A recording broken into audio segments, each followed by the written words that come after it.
lampas yun eh.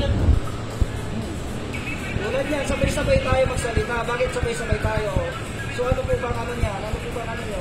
Kasi nga po sir, ganito po yun. Kanina agad po kami nagsabi sa inyo. Sakto pa lang po na lumarga ang... May action tayo. Huwag nyo isisi sa gwardiya. Hindi ko po sinisisi sa gwardiya sir. Ang tanong po namin...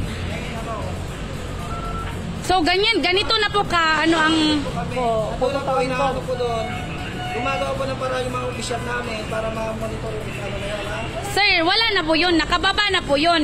Kasi sa bagal po ng ano, pagdating pa lang ng Pedro Hill, kung nakahold po yung bago na yon, hindi po yun makalabas.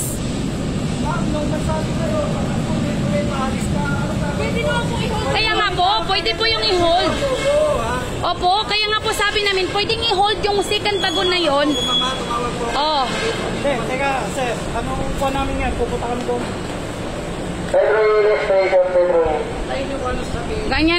Ganyan ka bagal ang justice system dito sa Pinas, guys. Ganyan ka bagal. Wala kayong karapatan na ganyan. Hindi pinapakita yung mukha mo. Wala, hindi pinapakita ang mukha mo. Wala.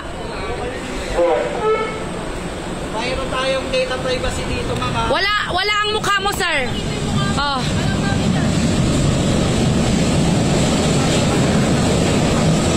Ganyan ka bagal, guys.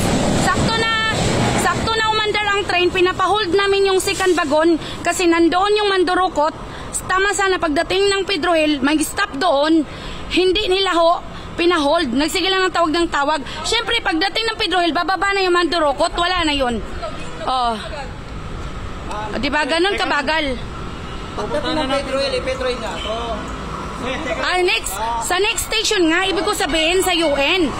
Dapat naka-hold pala sa UN. Kaso guys, hindi nila pinahold yung train. Hindi nila hinold yung wagon, yung second wagon. O di ibig sabihin, wala. Nakalabas na yung mga magnanakaw na yun. Yung mga mandurukot. Actually guys, grupo sila.